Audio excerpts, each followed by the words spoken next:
Is my microphone on? It is now. Welcome to the Berkeley County Board of Education special meeting this Tuesday, January 18th, 2022. I call the meeting to order and declare a quorum members present, and the media has been notified for information purposes. Mr. Jackson and Ms. Wofford and Ms. Tanner are on the telephone, and they are a part of the conversation and will be a part of the discussion, hopefully. Is there a motion to approve the agenda? So moved. Second. We have a motion from Ms. Littleton, a second from Mr. Ramsey to approve the agenda. Is there any discussion? Hearing none, we'll call the question. All in favor of approving the agenda, please respond by saying aye. Aye. Aye. Any opposed, nay. The ayes have it by a vote of 7-0. Ladies and gentlemen, please stand for the Pledge of Allegiance and remain standing for a moment of silence. I pledge allegiance to the flag of the United States of America and to the republic for which it stands, one nation, under God, indivisible, with liberty and justice for all.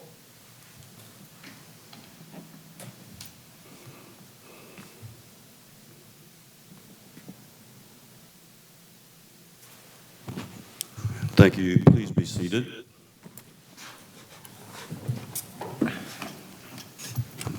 The next item on the agenda is regular session competitive rate of pay for substitute teachers. Ladies and gentlemen, on March 16th, 2020, this board voted unanimously to give the superintendent emergency authority, including budgetary decision-making and all other decision-making power, to respond to the health and welfare of the district, including offering incentives to employees to encourage them to volunteer to perform essential tasks as required by the superintendent.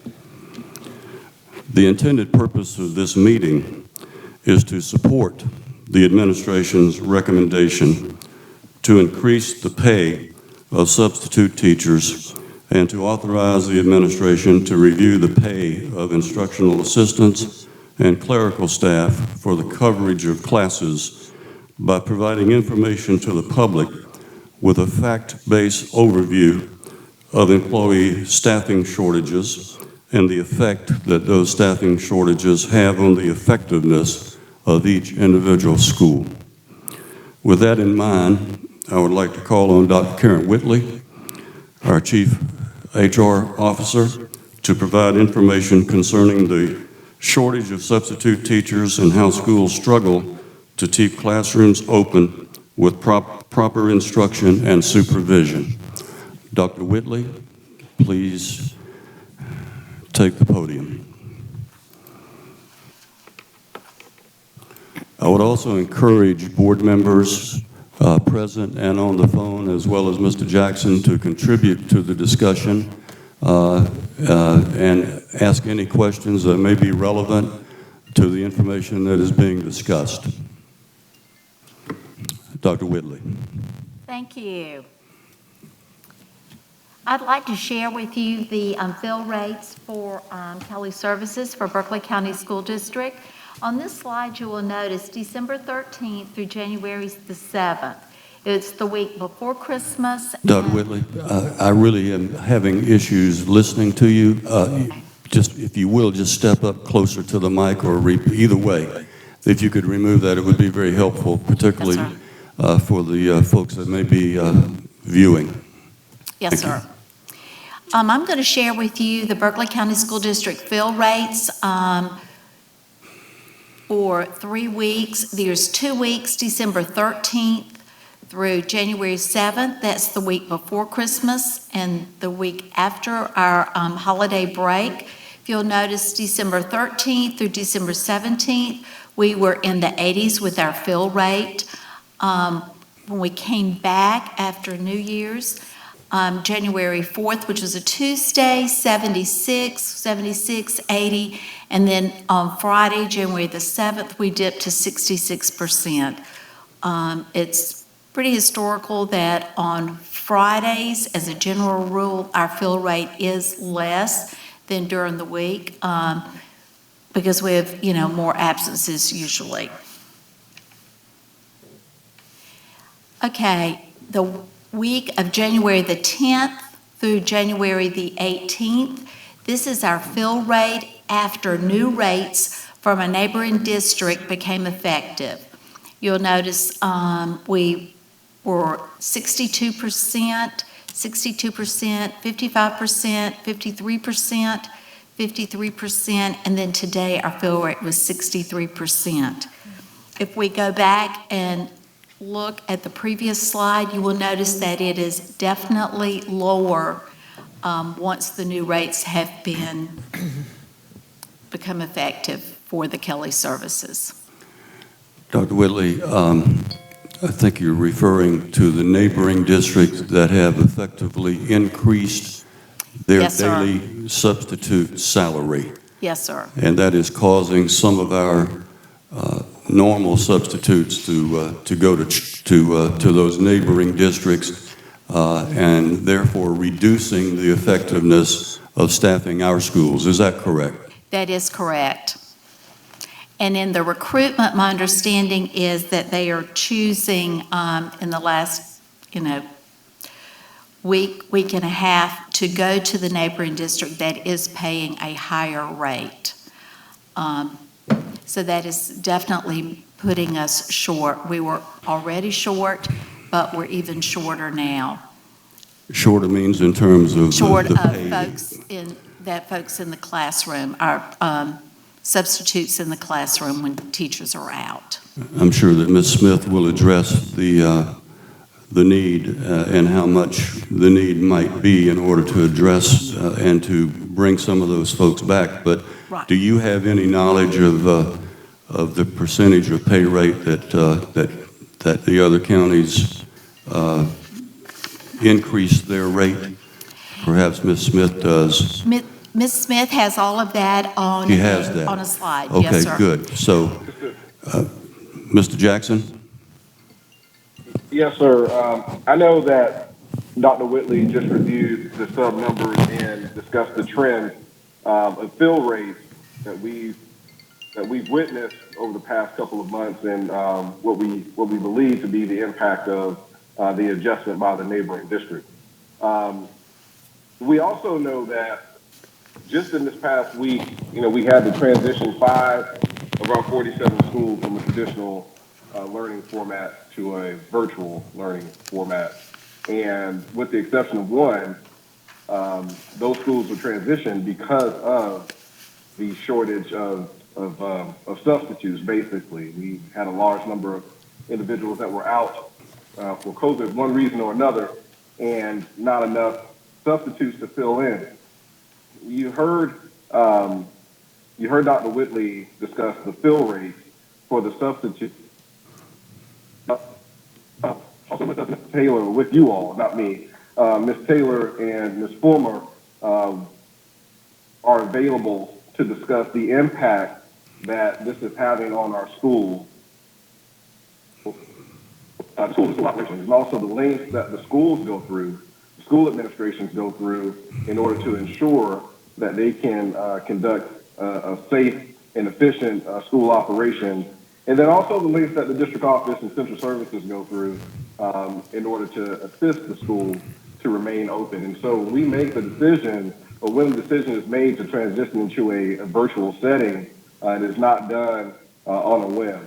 And so if we could, I'm not there, so Mr. Barrett, if you could call Ms. Taylor and Ms. Fulmer to explain that next part, the school operations piece, and I think Ms. Smith is available to close it out to discuss the fiscal impact of the proposal. Yes, sir. Thank you very much. Dr. Whitley, have you completed your presentation, or is there any questions that any board members have for Dr. Whitley? I would offer that with the neighboring districts, since the pay increase, they have noticed the following: an increase in applicants, an increase of their current subs referring other people, and they've received a good amount of correspondence from current substitutes calling to be placed on assignment since the advertising of the new pay rates. So it's been very positive for them. Thank you so much. That's good information. It's not good information, but it's necessary for us to make sure that we do the right thing for our schools, our employees, and most of all our children, so that we can keep them face-to-face and not have to go virtual. With Mr. Jackson, I agree. Many questions have arisen as to why Berkeley County has felt the need and the necessity to have some schools go on a temporary virtual platform. So at this point in time, I want to call Ms. Taylor to the podium, and you can express that along with Ms. Fulmer. And I appreciate the thoughtfulness and the fact that you provided, along with Dr. Whitley and Ms. Smith, this information, not only for board members, but for the public who may or may not be here tonight, but are interested in not just why things are, not just what things are being done, but why they're being done, and the facts behind the necessity of the recommendations that we're going to address tonight. Ms. Taylor. Yes, sir. Board. So if you take a look at this slide, this is just for January 18th. This is just for today, which I think is very telling. If you look at the number of staff out for today, and we have it broken down by elementary, middle, and high, we even put, the number of schools there so you can get a better feel for what you're looking at. And you see how many are COVID-related and how many are non-COVID-related absences. But I think what is even more telling when looking at this slide is the number of internal staff that have had to cover for the people that are out. So if you look at the elementary, this was totaling all of the schools. There were 66 internal staff that had to cover because we did not have enough substitutes. There were 40 middle school, 24 at the high level. And so what does that mean at our schools? Well, due to a substitute shortage, if you look at what was put in the bullet below, look at the amount of people it is taking away from their other job responsibilities because they are having to cover in the classroom because of the substitute, not enough substitutes. Yes, ma'am. Ms. Fulmer, would you like to add anything, or? Are there any questions related to this slide, and we'll make additional? Well, let me ask you this. It's really a question I know the answer to, but the folks that are covering classes that are internal staff, we're covering classes with certified teachers and also on some situations with classified staff. Is that correct? Yes, both certified and classified. And at this point in time, we're giving some incentives to those certified staff that are giving up a planning period and covering other classes in the amount, I believe, of 35. Yes. So we are currently providing an incentive of $35 for certified teachers that are covering a class with additional 5 students or covering a class during their planning period. Okay, so they get money to take children from other classrooms. Right. Or they have 5 or more children in addition to their current class load. Okay. They receive the $35. That's good information. I did not know that. Yes, sir. But on the other side, one reason why I think we're here tonight is because we don't want to have our schools short-staffed. And whatever we need to do to incentivize people, particularly classified staff, because the classified staff at this point in time are not receiving any incentive. Is that correct? Sir, that is correct. But there are a large number of classified staff that are covering classes in addition to our certified teachers.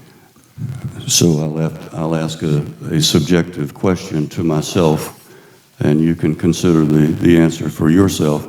Would an incentive of, let's say, $25 for a classified person covering a class, would that incentivize that person to possibly volunteer so that we don't have to rely on these substitutes as much? Let's say, for example, that we increase the substitute pay, which I'm sure we will. That's no guarantee that we're going to have all of our staff or all of our classes covered. So I'm not sure the folks really understood that we're paying some people to cover classes, but not others. And regardless of the fact, in my opinion, that people may not have a planning period that are classified staff, they still have duties and responsibilities within the course of that day. And if they're asked or volunteer to go to classrooms, then some of their work may not be finished by the end of the day, and they may be required to go for overtime. So one reason I wanted to have this discussion is to advise the board of, I think, the need to incentivize our classified folks for covering these classes as well as our certified. Any board members have any comments? I just agree with you. I agree with you. Right now, our biggest asset, and always our biggest asset, are our people. And it's you're finding in every industry, not just the educational industry, that there is a shortage of workers, and it's almost impossible to replace someone if you lose them. So not only do we have to try to incentivize to raise the substitution pay, we need to do everything we can for our current folks that we have in any shape or form. So I fully support this incentive. Thank you, Mr. Ramsey. I also agree. I also feel that we need to make sure that we can do what it is we're able to at the current situation, or possibly at our next budget meeting, to take care of our folks that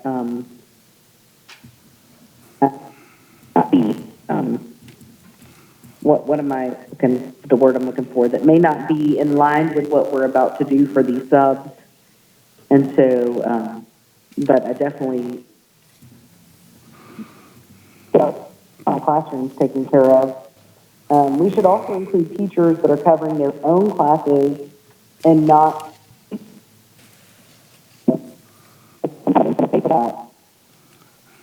You're breaking up a little bit.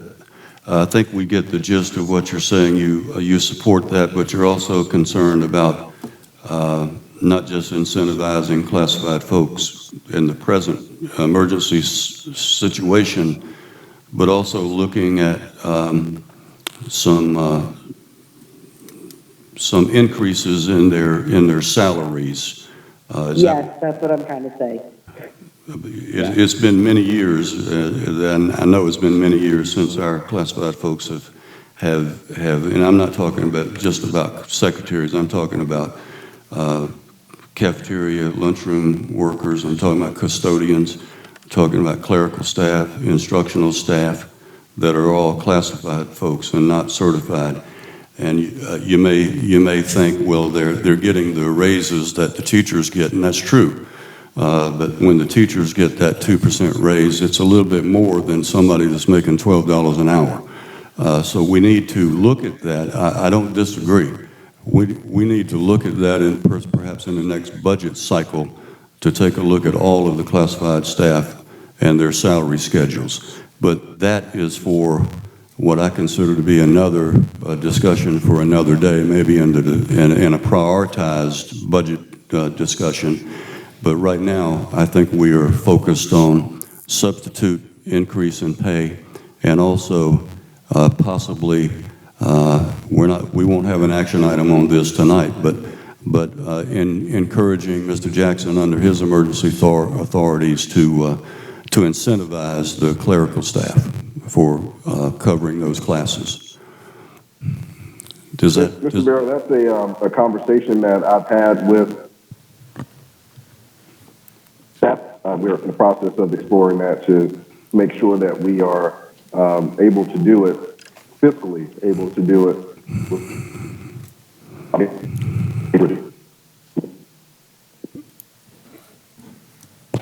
I'm not sure we may be kind of in and out, Mr. Jackson. I don't think we caught the last thing you may have said.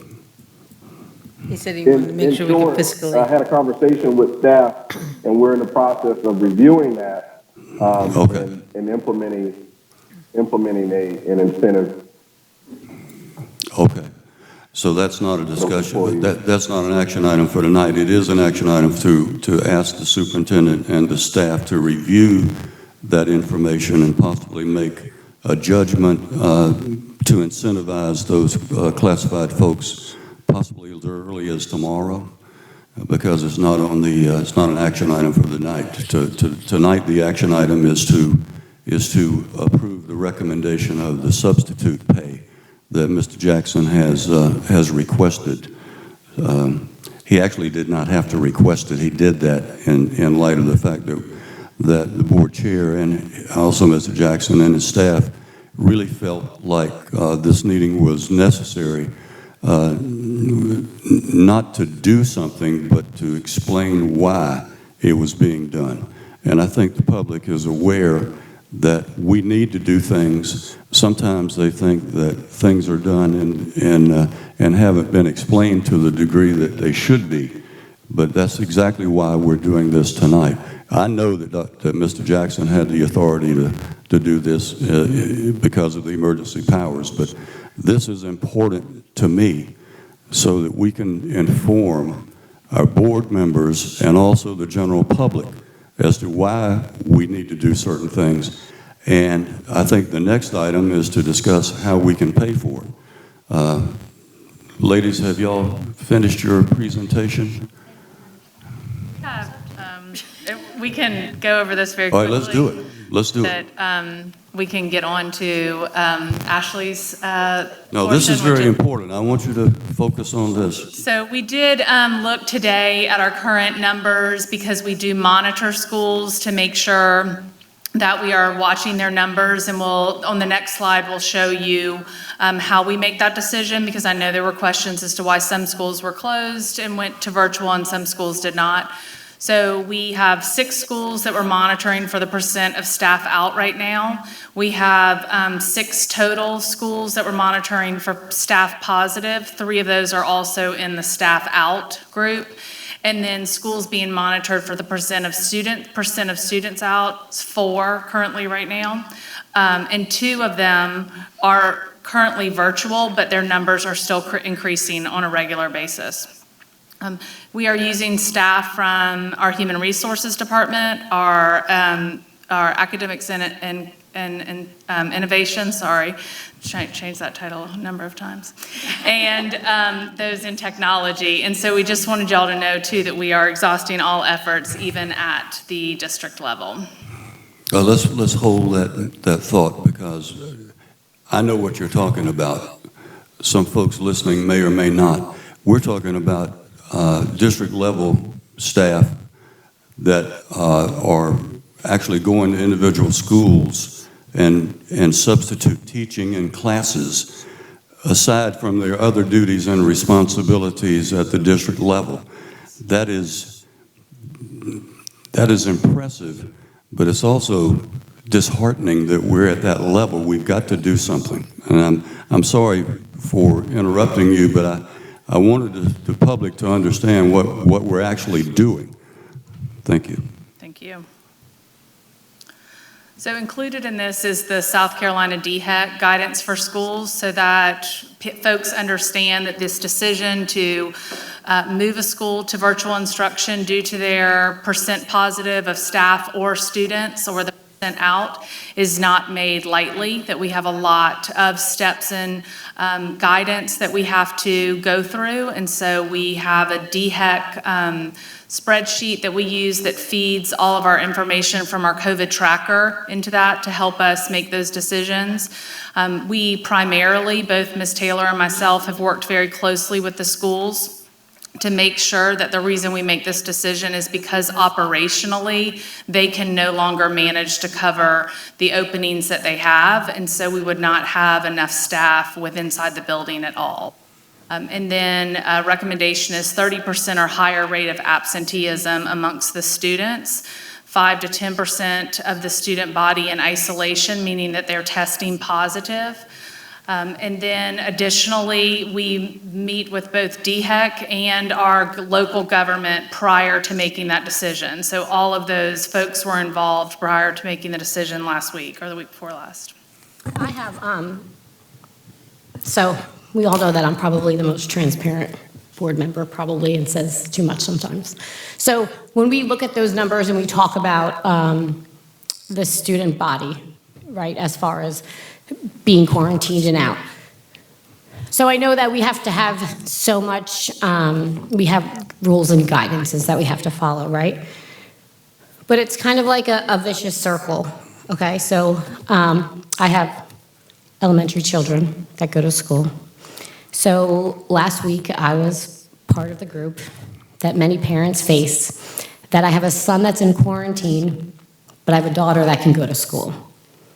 So we have the reality in school, right, where my son is a close contact, so he can't be in class, and he's sent home.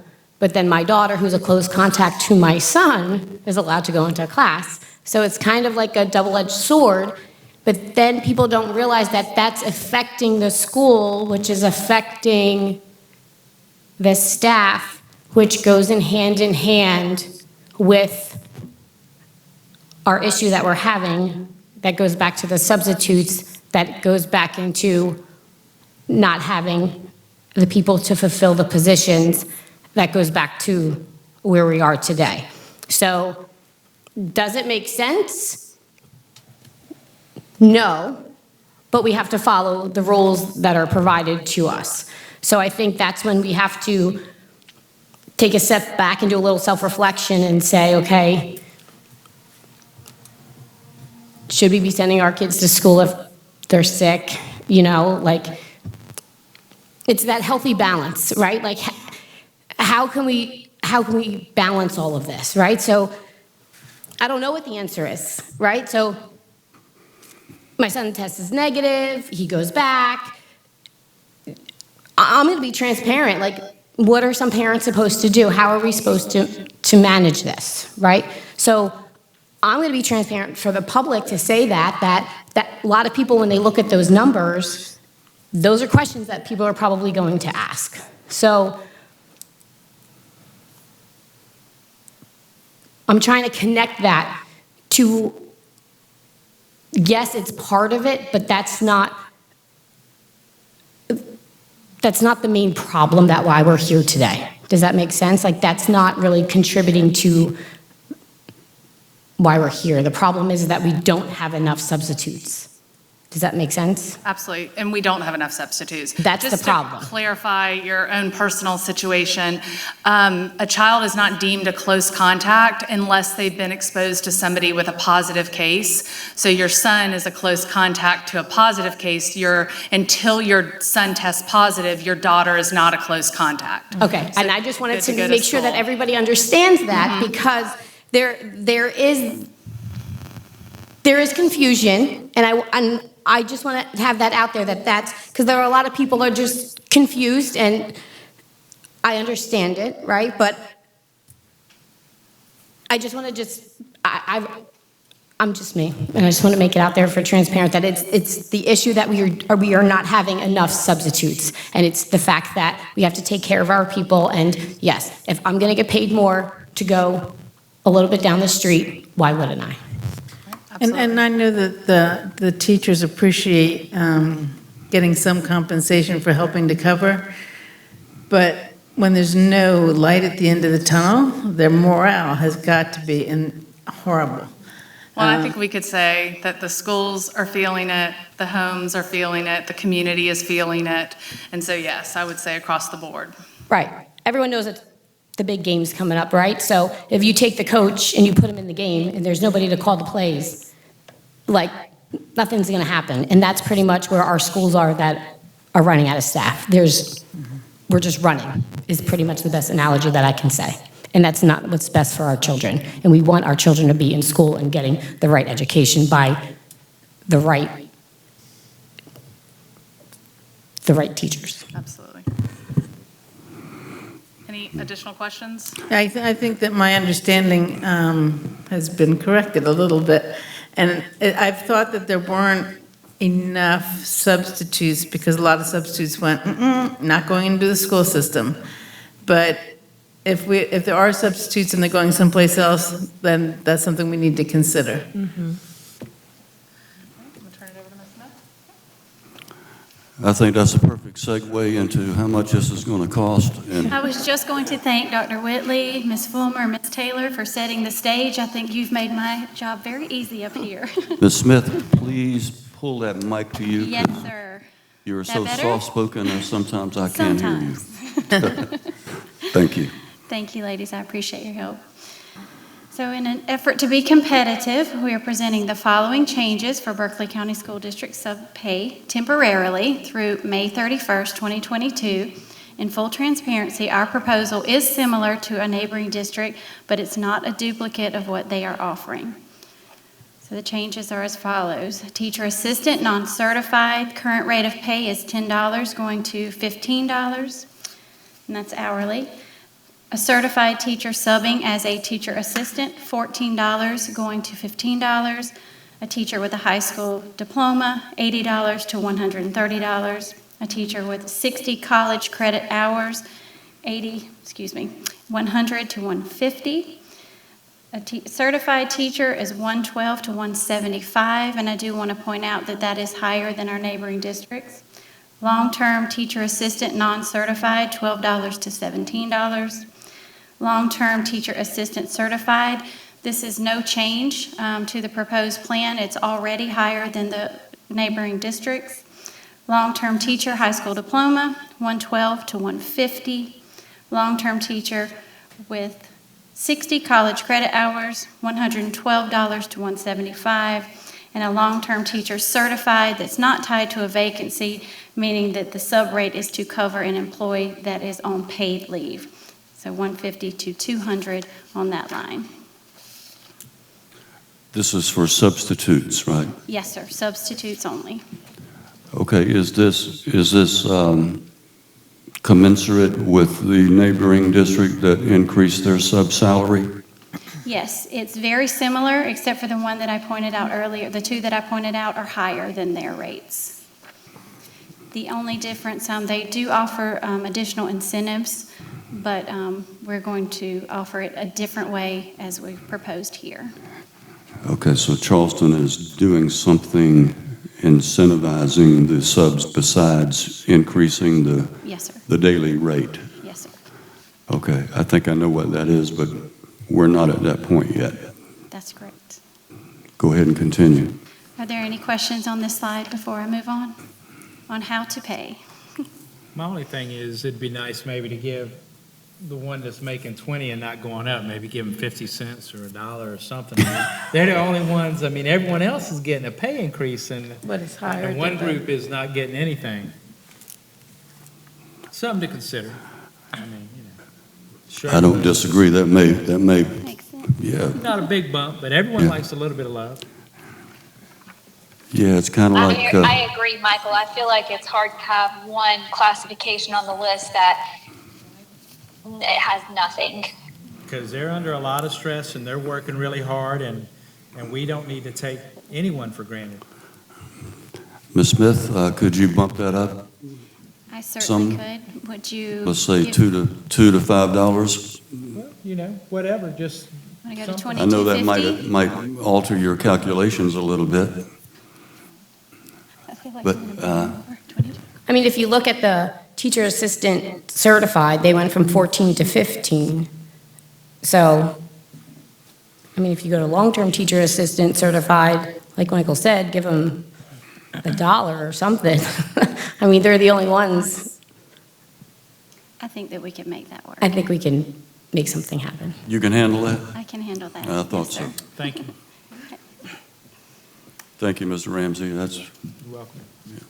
Ooh, that is not the way it looked earlier. I'm sorry that the numbers are. I can't hear you. I'm sorry. I said, that is not the way it looked earlier. I'm sorry, those numbers look very funny on that top line. But anyway, so talking about how do we pay for this?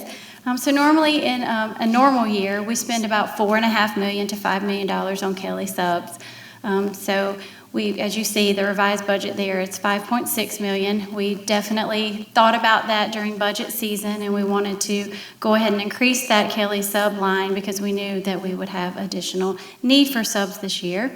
To date, we've spent around $2.3 million, approximately $2.3 million. We have $25,000 encumbered. That leaves us with an available budget of $3.3 million. So anticipated through May 31st, we are anticipating another $2.5 million to be spent on Kelly subs, going currently the way we are. The remaining funds available, that leaves us $805,000 that would be unallocated or unspent. So with the proposed new rates, a cost for the entire year would be about $3 million. So half of that to cover the remainder of the year is 1.5. So how do we pay for that? So we have we're just talking about substitutes just the substitutes until alone. May 31st. Yes, sir, just until May 31st. So general fund, we have the 805 we can cover. We have $442 and $3 in CARES. And in ESSER 3, we have $290,443 that we could allocate to cover this, which would cover the $1.4 million. Well, 1.532. I must have made changes before. Well, it's live, right? Okay. Anyway, it should be 1.5. I don't know why that bottom number is not correct, because I did change that. So that is how we can pay for it. There is also another option that I don't have on this slide here. We do have $2.1 million for permanent subs, long-term subs that we allocated in ESSER 2. So that could actually cover the entire amount if we did not want to utilize the funds that are allocated or budgeted in the general fund. So there is that $2.1 million allocated out of ESSER 2. What would be the thought, why would we not use the 2.1 with the ESSER funds? Why would we be holding on to that? Well, I don't think we're really holding on to it. I think it was there for the need, and this is definitely a need. So I think that we could absolutely utilize it if we don't want to use what's on the slide here, the general fund CARES and ESSER 3. It is definitely a source that we could put the 1.5 towards. Because it means we would have to take it from something else, or? No, we don't have to. It's already allocated for that particular purpose for Kelly subs, and so we can certainly utilize that. Okay. So, and it's so high as 2.1 because we are thinking long-term, because that is through 2023, that budget is. So we can certainly use it this year to cover this additional amount. Oh, I got you. Okay. All right, thank you. Are all of our subs permanent and otherwise contracted through Kelly? Or do we hire some directly? We have both. I'll let Dr. Whitley speak to the Good permanent question. subs. And I might have misspoken. Our subs for the classrooms we do hire them through Kelly subs. Every school has at least one or more, according to the size of the school, permanent sub that is allocated to that school. And what that means is a permanent sub is, if I'm the permanent sub for Barra Elementary, I'm going to show up every day at Barra Elementary. If there's a vacancy, I will go in that vacancy. But if there's no vacancy, I'm an additional set of hands for Barra Elementary. So if we had, if we increase the number of permanent subs during this crisis, would it be more cost-effective than contracting through Kelly? The permanent subs are hired through Kelly. Oh, they are? They Okay. are Kelly subs, yes, ma'am. So it looks like, Ms. Smith and Dr. Whitley, that the amount of money that you're projecting through May 31st has already been allocated through general funds, and there would be no need to take any money out of any fund balance. That is correct. That's correct. Okay, I'm sure that would be what some people may have an issue with, but you're talking about the projected is already allocated. The remaining funds, up there where it says anticipated through May 31st, that portion is already budgeted, and then the 805, we could utilize that out of the general fund because it's already budgeted. So there wouldn't be no need to worry about it coming out of fund balance because it's already an allocated budget item. The question that Mr. Ramsey posed is intriguing. What if we use the 2-1 ESSER, that would be an additional $2 million, and certainly that would cover a lot of classified folks covering classrooms. Yes, sir, it is So definitely an option. we could do both without any tax increases, which we're not going to do. That's not what this is about, and not taking any money out of any fund balance. Yes, sir. Neither one of the options that I've provided this evening would touch fund balance. Would the ESSER funds have to be? Would we have to modify the ESSER budget? I don't think so because when it was submitted, it stated that it was for Kelly Services subs. So I don't think that we would have to do any amendments to the plan. Okay, so we in effect have about $2.9 million, Yes, sir. something like that. Okay. Good job. That was all of you. Oh, I'm You doing did the that. math really quickly, so I didn't major in math, but okay, go ahead and continue. Have you finished? Talking about good job with the administration and having that money already allocated, planning Oh, thank you. ahead of time. That's a feather in our CFO's cap That's for right. making sure that Just the looking, rainy day is here. right. No, Yeah. I'm very conservative. I Rainy try. day funds. All right, so if there are any questions, any other questions I can answer for you?